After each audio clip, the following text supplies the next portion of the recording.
Oh my God, this is so bomb. This has got to be the best lace I've ever did. The knots are completely gone. This is crazy. Quick close up just in case y'all missed it the first time. This lace says, I'm really that girl, period. Okay, let me get serious. Here go the video.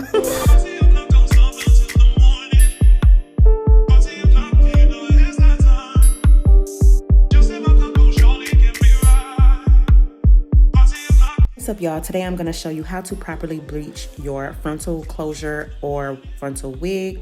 And it was this moment that I knew I forgot to record in landscape mode. But that's okay, because we're going to keep it rolling. We're going to be using some BW2 powder. You want to add that into a mixing bowl. You also want to use a spoon. I like using a spoon because it's easier to stir and I can get everything I need and mix it all together evenly. You're going to use some 30 volume developer, and you want to add this maybe a tablespoon at a time just to make sure you have the correct consistency. So as you see here, I am just adding it a little bit at a time. And you want to stir it as you add it. Never mind my ashy hands. I've been doing hair all day. As you stir this a little at a time, you're going to see the texture start to change, but don't be alarmed. If you still see that it's powdery, you want to just keep adding it until you get to a cake frosting consistency. That's the best way that I can explain it to y'all. It's not supposed to be too runny and it's not supposed to be too thick. It's supposed to be kind of like cake frosting. So just keep adding and stirring just to make sure that you have the correct consistency.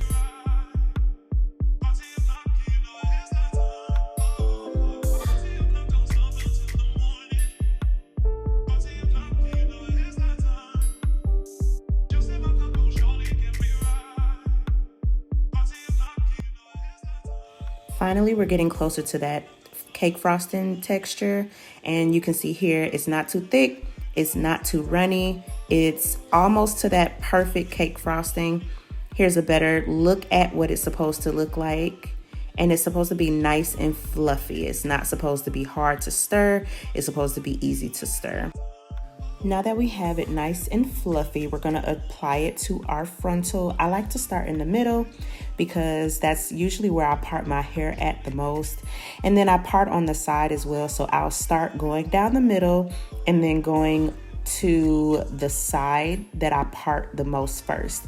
And as I am applying it, you want to kind of do a sweeping motion. And this is why I love using the spoon, is because the spoon is curved like your frontal wig or your closure wig. So it's easy to get into those nooks and crannies.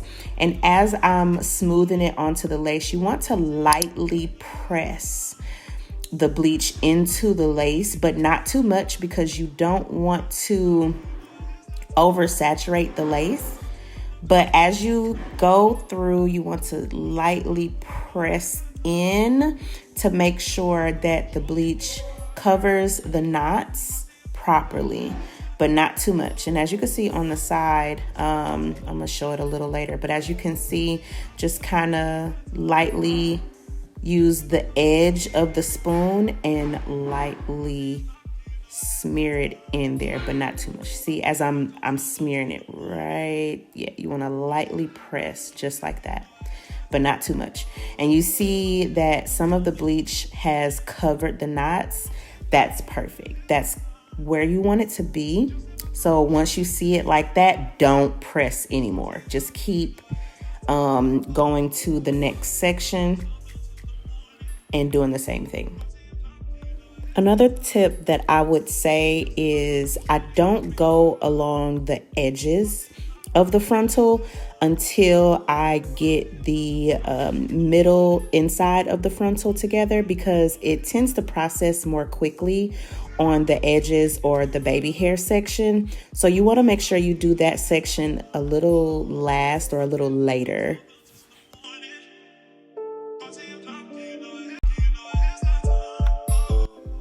Now that we have it pretty much all over the frontal, and you can see here that it's a good amount that's in there. So you want to make sure and check to make sure that you don't have any open spaces or any spaces that you've missed. And here you can see that I have most of those knots covered. You don't want to cover it too much, because what's going to happen later is, as we let this sit for about 25 to 30 minutes, the bleach mixture is going to rise upwards towards the hair strand. And you see here, do not throw your frontal down like that. I did that just so you guys can see what happens. So you see how it gets stuck and that bleach kind of splashes everywhere. You kind of want to lightly set it down onto the aluminum foil. And when you set it down, just make sure it's not folded. You want to make sure you untuck some sections just to make sure that the bleach doesn't touch any parts of the other hair strands. And you want to be as careful as possible, because like I said, as you let this sit, that bleach is going to rise up. So that's why you don't want to press it too much.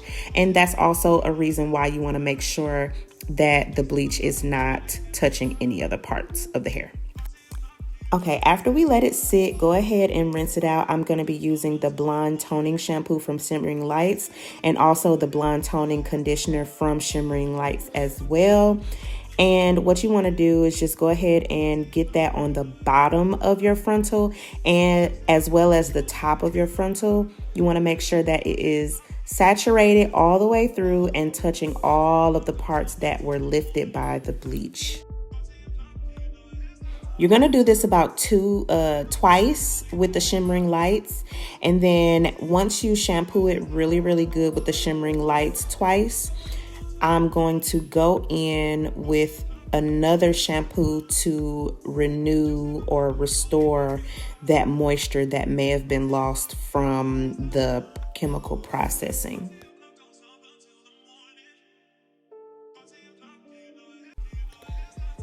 The next shampoo I'm going to be using is the Rich Moisture by Tresemme. And I'm just using this, like I said earlier, to restore the moisture back into the hair, because Shimmering Lights doesn't necessarily moisturize. It just cleanses, and that's just my opinion. And it doesn't really give a softness after you shampoo it. So I just go in with a moisturizing shampoo to restore that moisture.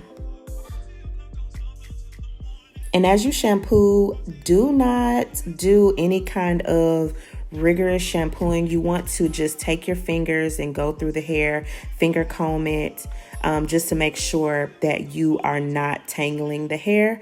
Now, once all of that has been rinsed out and you don't see any of the color or any of the shampoo, you're going to go in with the Shimmering Lights Blonde Toner Conditioner and apply it the same way that you applied the shampoo, on top and underneath the frontal, making sure that you saturate it and smooth it through evenly.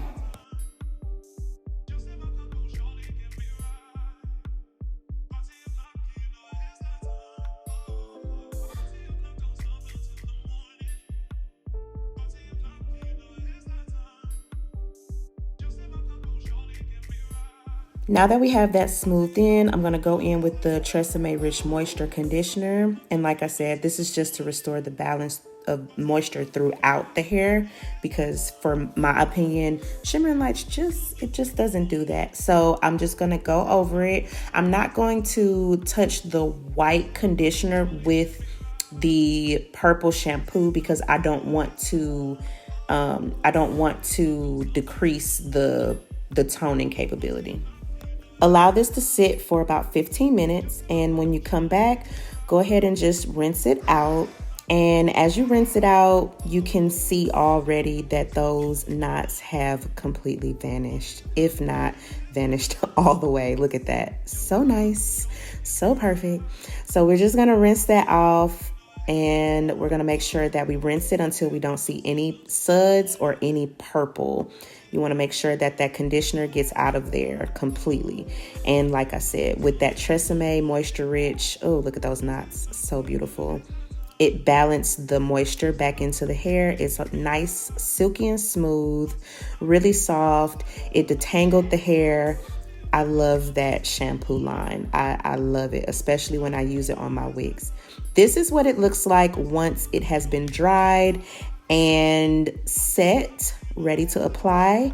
And this is what it looks like installed. You cannot see those knots.